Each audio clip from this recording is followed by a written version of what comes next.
ఈ దినవాక్య ధ్యానాంశం క్షామకాలము. యెహోవా నిన్ను నిత్యము నడిపించును. క్షామకాలమున ఆయన నిన్ను తృప్తిపరిచి నీ ఎముకలను బలపరచును. యెషయా గ్రంథము 58వ అధ్యాయము 11వ వచనం. ప్రపంచమంతటా కరువు కాటకాలు వ్యాపించును అనునది ప్రభు తెలియచేసిన రాకడ సూచనల్లో ఒకటిగా ఉన్నది. అక్కడక్కడ కరువులు భూకంపములు కలుగును. ఇవన్నీ వేదనలకు ప్రారంభము. మత్తయి సువార్త 24వ అధ్యాయము 8వ వచనం. పంట నష్టములకు 2 కారణములు కలవు: అతివృష్టి, అనావృష్టి. వర్షము మరింత ఎక్కువగా కురిసి వరద వలన నష్టము కలగవచ్చును. వర్షము పడకుండా దేవుడు ఆకాశమును మూయుట వలనను వ్యవసాయము దెబ్బతినవచ్చును. అంతేకాదు దేశమును నాశనము చేయుటకు మిడతలకు దేవుడు సెలవిచ్చినను, జనుల మీదకి తెగులును రప్పించినప్పుడును ప్రపంచ దేశాలు క్షామకాలమును ఎదుర్కొనును అనునది బైబిలు సత్యము. 2వ దినవృత్తాంతములు 7వ అధ్యాయం 13వ వచనం.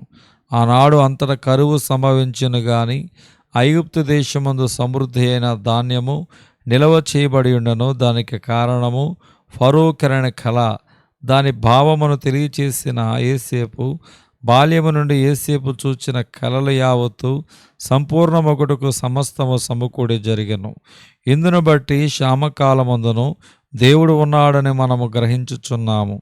3.5 సంవత్సరముల కాలము వర్షము కురియుదని ప్రకటించిన ప్రవక్త ఏలియా సహితము కరువును ఎదుర్కొనవలసి వచ్చెను.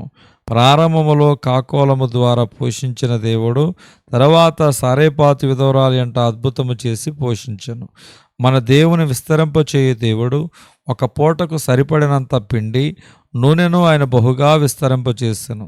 దేవుని బిడలారా, నేడు మీరు తక్కువ రాబడితో ఎక్కువ ఖర్చులతో ఇబ్బంది పడుచున్నారా? మీరు కలిగిన దానిని ఆశీర్వదించి మిమ్మల్ని పోషించుటకు ప్రభు శక్తిమంతుడై ఉన్నాడు. తిండి, నివాసము, బట్ట అను వాటిని గూర్చి ప్రభు స్పష్టముగా బోధించును. దేవుని రాజ్యమును నీతిని వెదుకు వారికి ఇవన్నీ మీకు అనుగ్రహింపబడును. మత్తయి సువార్త 6వ అధ్యాయం 33. మన ప్రభువు ఆకాశ వాకిండ్లను తెరిచి పట్టజాలనంతగా కుమ్మరించుటకు సిద్ధముగా ఉన్నాడు. మలాకీ గ్రంథం 3వ అధ్యాయం 10వ వచనం. మనము చేయవలసినంత ఒకటే, ప్రభువుకిచ్చుట. లోకాసు వార్త 12:22. ఏమి తిందుమో అని మీ ప్రాణమును గుచ్చి అయినను, ఏమి ధరించుకుందుమో అని మీ దేహమును గుచ్చి అయినను చింతింపకుడి. దేవుడి దినవాక్యము దేవుడు దీవించునుగాక. ఆమేన్.